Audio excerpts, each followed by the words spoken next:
कराची वालों को घबराने की ज़रूरत नहीं है। कराची वाले अपना मोबाइल सड़कों पे लेकर घूमें, बाइकों पर ताले ना लगाए और गाड़ी के शीशे खुले छोड़ दें, क्योंकि पुलिस ऐसा ज़बरदस्त काम कर रही है कराची शहर के अंदर। ऐसी आपको सर्विस दे रही है कि आपको पूरी दुनिया के अंदर नहीं मिलेगी। कराची पुलिस एहलकार जो हैं वो आपको खुद बता रहे हैं, हम यहाँ खड़े हुए हैं, यहाँ पर आके हमसे मिल लें, आपको ढूंढने की ज़रूरत ही नहीं है। यकीन नहीं आ रहा? ये वाली वीडियो देख लें। हेलो गाइस, अस्सलाम वालेकुम। तो आज मेरी ड्यूटी लगी है मायकुलाशी रोड, और ये देखने अगर जिस चीज़ से मुझसे मिलना है यहाँ पर आके मिल सकते हैं। मेरी आज यहाँ ड्यूटी लगी है। देख ली, तसल्ली हो गई।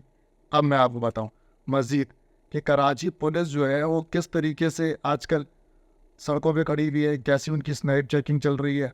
नया जदीद तरीका आया है भाई चोरों को पकड़ने का। ये भी यकीन नहीं आ रहा? वीडियो देख ली।